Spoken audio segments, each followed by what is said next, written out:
Okay, good afternoon. Papakita ko po sa inyo kung paano ang paggawa ng dynamic routing. Naglagay na po ako dito ng mga network address, IP address, mga next hop nila. Ang gagawin ko na lang po ay configure ko na lang po yung pagda-dynamic routing. Okay. Sa router 3, ang papakilala ko po ay yung network na nasa kaliwa niya, 192.168.0.0, at yung network na nasa gitna.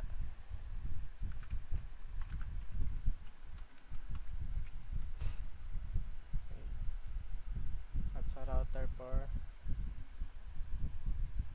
ang papakilala ko naman ay yung nasa kanan.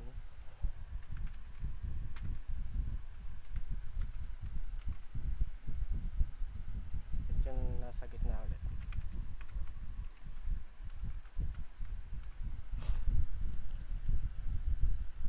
Tapos na po natin i-configure yung dynamic routing. Ngayon, tatry na po natin kung makakapag-send siya ng file.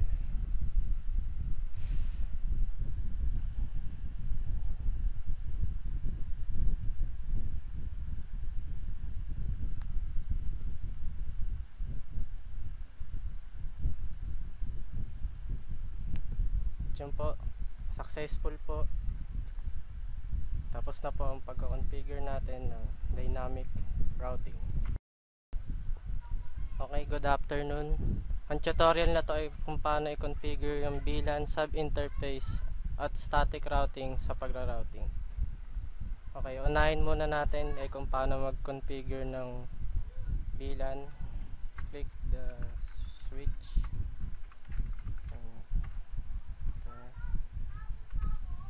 At ito na, ipapakilala ko na yung aking mga VLAN, VLAN 10 at VLAN 20. And then papakilala ko na yung mga port sa bawat VLAN. Gagamit ako ng interface range para hindi na sila isa-isa ko pang ipakilala.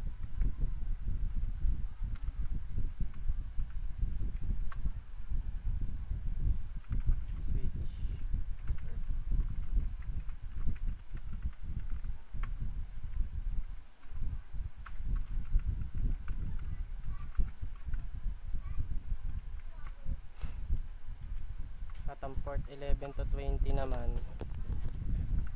ay para sa VLAN 20.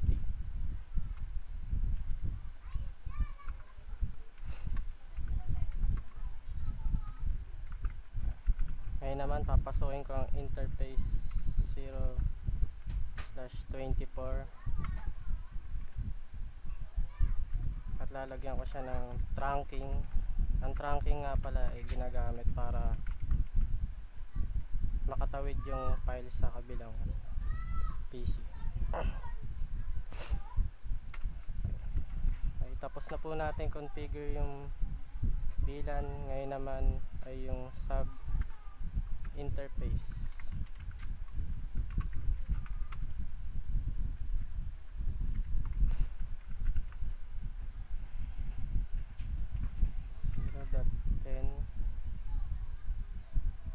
Kailangan pong ipakilala yung bawat VLAN sa router, kaya may .10 and .20.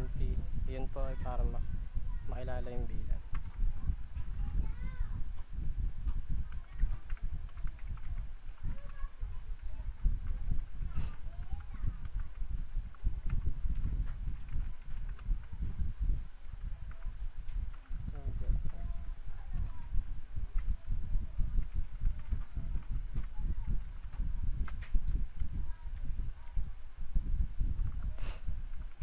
At ang .20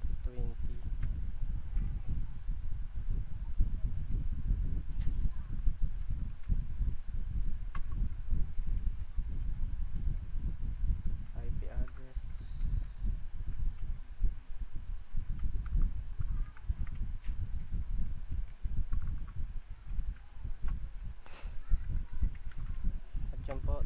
po nating ipakilala yung i-configure yung sub interface at ngayon naman po ang static routing or IP routing. Ginagamit po ang static or IP routing sa pagpapakilala ng dalawang network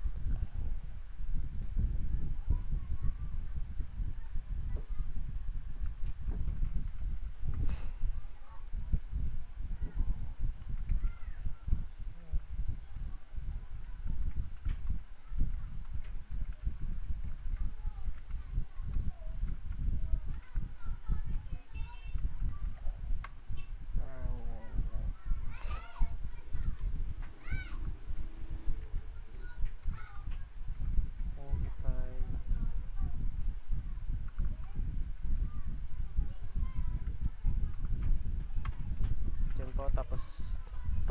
Tapos na po natin configure yung IP routing or static routing. Po, testing na po natin kung makakapag send na siya ng file sa kabilang PC.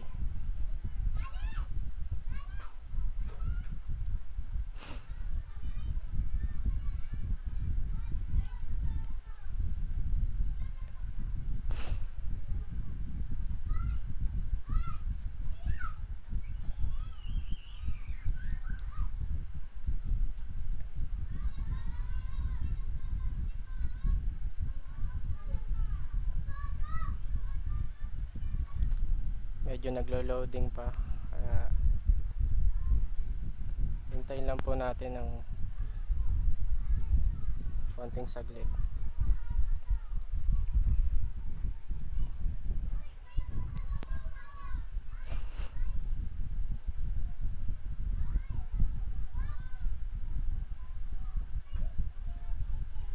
At yun, successful na ang pag-send niya ng file sa PC to PC or end device. At tapos na po natin i-configure ang VLAN, sub interface and static routing sa pag-routing.